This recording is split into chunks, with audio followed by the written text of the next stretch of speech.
PlayStation update for May 9th. And the free update for God of War 1.20, God of War gets photo mode. So you can access photo mode either through the option menu or by enabling touchpad quick access via the settings. And there are 5 tabs of customization options: camera, aperture, filters, borders, and characters. I will put a link in the description to the PlayStation blog where they highlight some of the uses of this photo mode. Along with this photo mode, you can change Kratos and Atreus' facial expressions, meaning you can add a smile to Kratos' face and it looks terrifying. There's some really cool options, including like a cinematic filter, as well as a noir filter. Along with this update, Sony Santa Monica has increased the text side of all of God of War's user interface and menus, as well as adding a new accessibility setting that lets players remap rage mode. Another thing that came alongside this are stickers for your mobile device, adding Kratos, Atreus, some of the gods, as well as the 2 dwarf brothers. My favorite is the one that just says boy with an exclamation point. Boy. That's one of my favorite memes that have come out of the game.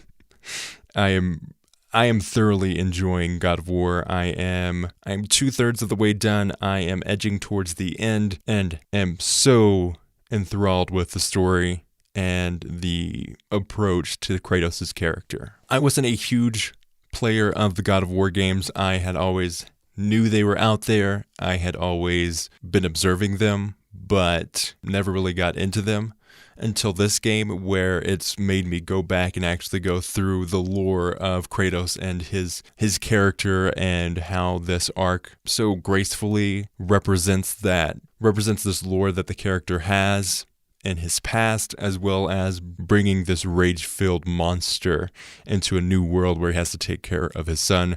Super enjoying that. I am so glad that the game has come out, and I look forward to what could come next for the game franchise, especially after the whopping success of this game. God of War sold 3.1 million units in just 3 days, according to a Polygon report. That is insane, making it the fastest selling console exclusive on PlayStation. And this just gets even better considering that a lot of the studio didn't think there needed to be a new God of War game, or they wanted to wait for the next game to come out.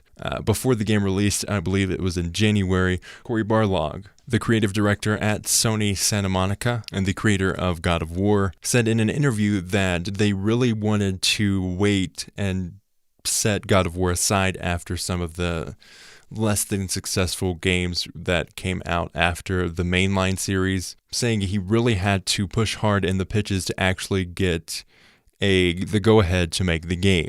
So I really like that, how that this game that is so successful has a such deep and rich storytelling aspect to this game was almost not to be. But that's about it for this episode of the PlayStation Update Podcast. I've been your host, Sage Goodwin. You can follow us on Twitter at RaidStartNet. You can follow us on Facebook, facebook.com/RaidStart. Our website is raidstart.com, and you can support us through Patreon, patreon.com/RaidStart. That really helps us out a ton to keep the podcast going. This new style of a podcast network that covers video games in the way that video game websites cover them on their features. Really excited to keep this going and launch new shows in the future, and that will all be up to you and your support. So if you enjoy this podcast, definitely spread the word, leave us a review on iTunes, and support us on Patreon. PlayStation Update is here for your grind.